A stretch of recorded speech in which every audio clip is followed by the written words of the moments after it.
두 번째는 구원받은 사람도 타락할 수 있고 타락하게 되면 다시 지옥에 떨어질 수 있다는 주장입니다. 그래서 이런 믿음을 가진 성도는 항상 회개하는 삶을 살면서 죄의 행위에 대해 경계심을 가지고 삽니다. 그리고 말씀을 실천하는 삶을 살려고 하며 자신을 어떻게든 하나님의 성전으로서 순결하게 유지하려고 노력한다는 큰 장점이 있습니다.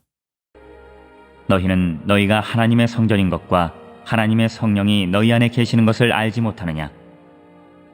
누구든지 하나님의 성전을 더럽히면 하나님이 그 사람을 멸하시리라.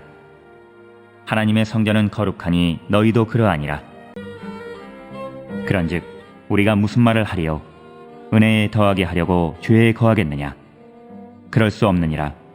죄에 대하여 죽은 우리가 어찌 그 가운데 더 살리요? 무릇 그리스도 예수와 합하여 세례를 받은 우리는 그의 죽으심과 합하여 세례를 받은 줄을 알지 못하느냐? 그러므로 우리가 그의 죽으심과 합하여 세례를 받음으로 그와 함께 장사되었나니 이는 아버지의 영광으로 말미암아 그리스도를 죽은 자 가운데서 살리심과 같이 우리로 또한 새 생명 가운데서 행하게 하려 함이라. 만일 우리가 그의 죽으심과 같은 모양으로 연합한 자가 되었으면 또한 그의 부활과 같은 모양으로 연합한 자도 되리라. 우리가 알거니와 우리의 옛사람이 예수와 함께 십자가에 못 박힌 것은 죄의 몸이 죽어 다시는 우리가 죄에게 종노릇하지 아니하려 함이니 이는 죽은 자가 죄에서 벗어나 의롭다 하심을 얻었습니다.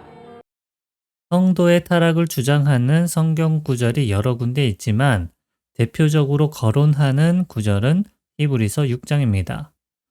히브리서 6장에 보면 성령에 참여한 적이 있으며 하나님의 말씀과 내세의 능력을 맛본 자가 타락했다고 기록되어 있습니다.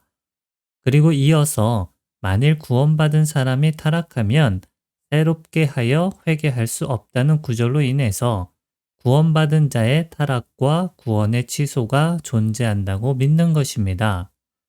또 요한 1서 5장에는 죽음에 이르지 않는 죄가 있는가 하면 죽음에 이르는 죄가 있다고 사도 요한은 기록했습니다.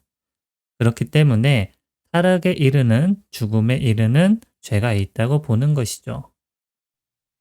한번 빛을 받고 하늘의 은사를 맛보고 성령에 참여한 바되고 하나님의 선한 말씀과 내세의 능력을 맛보고도 타락한 자들은 다시 새롭게 하여 회개할 수 없게 하나니 이는 그들이 하나님의 아들을 다시 십자가에 못 박아 드러내놓고 욕되게 함이라. 누구든지 형제가 사망에 이르지 아니하는 죄에 범하는 것을 보거든 구하라. 그리하면 사망에 이르지 아니하는 범죄자들을 위하여 그에게 생명을 주시리라. 사망에 이르는 죄가 있으니 이에 관하여 나는 구하라 하지 않노라. 모든 불의가 죄로 돼 사망에 이르지 아니하는 죄도 있도다. 하지만 이 주장에도 아주 큰 단점이 있습니다. 그것은 바로 마음의 평안과 자유를 얻지 못하고 바리새인같이 행위적인 믿음으로 흘러갈 수 있다는 것입니다. 타락이 있다고 믿는 성도는 죄를 지을 때마다 지나친 죄책감에 시달려서 마음의 평안을 얻기가 힘듭니다. 왜냐하면 이렇게 살다가 타락해서 구원이 취소되면 어떡하지? 라는 마음의 근심이 생기기 때문입니다. 하지만 타락으로 인해 구원이 취소되는 명확한 기준도 모르고 어디까지가 하나님의 징계고 타락인지 알 수가 없기 때문에 지속적인 죄책감에 시달리게 됩니다.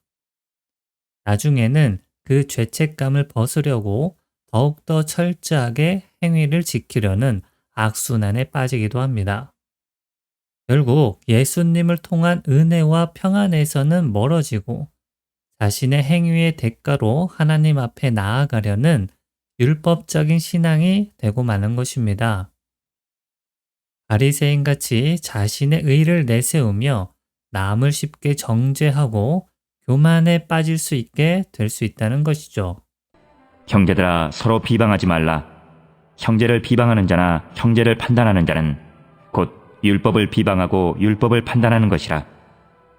내가 만일 율법을 판단하면 율법의 준행자가 아니요 재판관이로다. 이렇게 두 가지 상반된 주장을 간단하게 알아보았습니다. 각 주장은 큰 장점과 함께 치명적인 단점도 가지고 있었습니다. 그렇다면 다음 시간에는 성경적인 믿음은 어떤 것인지 알아보도록 하겠습니다.